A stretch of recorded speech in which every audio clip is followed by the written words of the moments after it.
Eu saúdo os irmãos com a paz do nosso Senhor Jesus Cristo e desejo a cada um de vocês que está ouvindo essa mensagem que a paz de Deus esteja na sua vida, na sua casa e na sua família. Eu quero ler um versículo aqui que está no livro de Mateus, no capítulo 6, versículo 24, que diz: Nenhum homem pode servir a dois senhores, porque ou há de odiar um e amar o outro, ou se apegará a um e desprezará o outro. Não podeis servir a Deus e a Mamon. Em algumas traduções nós encontramos: não podeis servir a Deus e às riquezas. Eu trouxe esse versículo aqui para a nossa reflexão porque é algo que nós como cristãos devemos ter de mais valioso em nossas vidas. É o nosso Senhor Jesus Cristo. É a nossa salvação. Nós devemos ser gratos a Deus por tudo que Ele fez em nossas vidas, que Ele está fazendo e que Ele vai fazer. Jesus Cristo nos ensina que aonde está o nosso tesouro, aí também está o nosso coração. Ou seja, o tesouro é aquilo que a pessoa tem de mais valioso, é aquilo que tem de maior valor na vida dela. Para algumas pessoas, o seu maior tesouro é o seu carro. Para outras, o seu maior tesouro é o seu hobby. Pode ser praticar ciclismo, pode ser aquarismo, pode ser criar algum animal. Para outros, o seu maior tesouro pode ser sua família, sua esposa, seus filhos, conforme nós vemos em alguns adesivos nos carros: minha família, minha vida. É certo que não é errado a pessoa querer expressar o amor que ela tem pela sua família, pelos seus entes queridos. E até mesmo a palavra nos instrui a amar os da nossa casa, a nossa família. Mas nós devemos saber que Deus está acima de tudo. Nossa família, nossos bens materiais, nossa vida, nossa saúde, o nosso sustento, nada disso está acima de Deus. Deus nos ensinou lá no Antigo Testamento: amarás ao Senhor teu Deus com todas as tuas forças, com todo o teu entendimento, com todo o teu coração. E Jesus Cristo veio repetir este mandamento. E Ele nos diz que este é o maior de todos os mandamentos.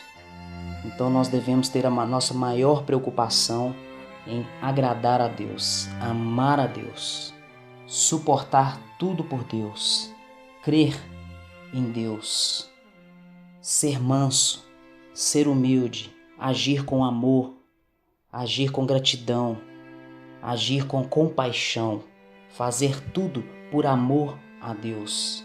Nós devemos amar ao Senhor acima de todas as coisas e não deixar que as coisas deste mundo nos tire a atenção do nosso Deus. Nós devemos a todo momento estar pensando em Deus.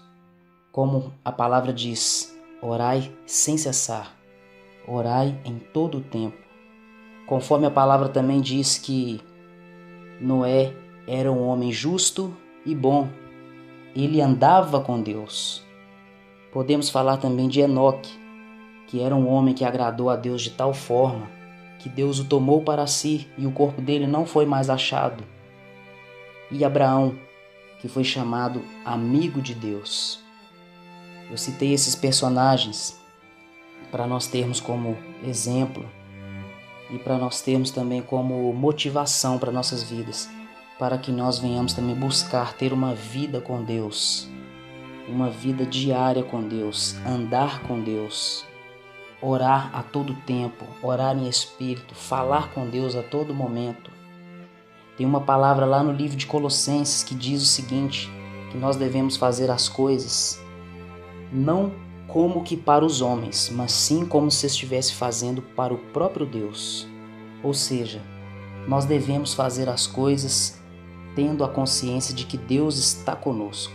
Até mesmo porque Jesus Cristo disse: e estarei convosco por todos os dias. Eu estava vendo alguns dias atrás sobre os atributos de Deus, uma coisa que eu nunca ouvi alguém falar sobre os atributos de Deus. Eu creio que alguém já falou, mas eu não me lembro de ter ouvido, que Deus é invisível. Então, a gente não vê Deus. Isso significa que Ele pode estar do seu lado, do meu lado, que você não vê. Às vezes você pode não sentir, e Ele está do seu lado. Então nós devemos andar com Deus, viver para Deus, a todo momento pensar em Deus, nos preocupar em estar agradando a Deus em todas as coisas. E Jesus nos fala, não é possível servir a dois senhores. Não tem como. Se você fizer, você vai desagradar um e desagradar o outro. E o nosso Senhor é Cristo, o Filho de Deus que veio para nos salvar. Nós sabemos que o Senhor é dono e o servo é escravo. Então, se nós somos servos, se nós servirmos ao Senhor, Ele é o nosso dono. A nossa vida não nos pertence. Nós não devemos fazer a nossa vontade, sim a vontade dEle. O servo não faz aquilo que ele deseja.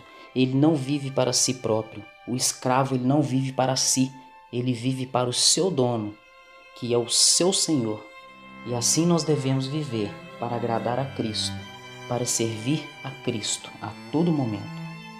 A partir do momento que você começa a viver para as coisas do mundo, você começa a se dedicar com as coisas do mundo, se preocupar com as coisas do mundo, com o que você vai comer, com o que você vai beber, com o que você vai vestir, preocupar em ficar rico, buscar riqueza, adquirir bens. Essas coisas, elas nos tiram o foco de Deus. E a partir do momento que nós focamos a nossa atenção nisso, nós tiramos a nossa atenção de Deus. E isto não agrada a Deus. Nós devemos pedir a Deus sabedoria, conforme está escrito no livro de Tiago. Aquele que não tem sabedoria, peça a Deus, que a todos dá liberalmente. Se você não tem sabedoria para lidar com as coisas celestiais e com as coisas do mundo, peça sabedoria a Deus, porque Ele te dá sabedoria, Ele te dá moderação, Ele te ensina a lidar com as coisas, porque é necessário sim que nós venhamos a trabalhar para ter o nosso sustento, para comer o nosso pão de cada dia, mas tudo com moderação, porque nós plantamos, nós fazemos a nossa parte, e a colheita, o nosso sustento, quem provê é o nosso Senhor.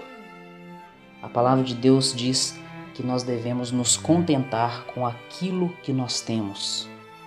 E esse é um dos motivos pelo qual a Igreja de Cristo, em todo o Brasil, principalmente em todo o Brasil, e creio que em todo o mundo, esse é o motivo pelo qual a Igreja, os cristãos estão perdendo foco. Eles estão querendo viver um padrão mundano. Eles estão imitando as coisas do mundo. Eles estão querendo ter aquilo que o mundano tem, aquilo que o ímpio tem. E Deus, Ele tem aquilo que é para você, Ele vai te dar. Aquilo que Deus quer te abençoar, Ele vai colocar na sua vida. Se você agradar a Deus, Ele vai dar a você aquilo que Ele deseja que você tenha. Deus está no controle. Nós devemos buscar as coisas que vêm do alto e não as coisas que vêm da terra. Até mesmo porque as coisas da terra, elas são passageiras. As coisas da terra, elas vão acabar. Agora as coisas celestiais, elas são eternas. Então não vamos ficar nos preocupando com as coisas materiais. Nós devemos sim viver no meio das coisas materiais com sabedoria, porque nós somos mordomos de Deus. Ou seja, nós estamos aqui para cuidar daquilo que é de Deus. E um dia Deus vai cobrar todas as coisas de nós. Ele vai pedir satisfação de tudo, de todo o dinheiro que passou na nossa mão, de todo o bem material, da nossa casa, das nossas roupas, do nosso alimento, do nosso carro, tudo Deus vai cobrar de nós um dia. Então Deus nos dá as coisas não é para nós mesmos, para que sejamos egoístas. Ele nos dá para vivermos bem, glorificando o nome dele e ajudando aos necessitados. Mas isso não indica que nós devemos buscar as coisas terrenas. Nós devemos buscar as coisas celestiais, buscar intimidade com o Senhor, buscar a presença do Senhor, conforme diz lá no livro de Isaías, no capítulo 55, versículo 6, que nós devemos buscar ao Senhor enquanto está perto.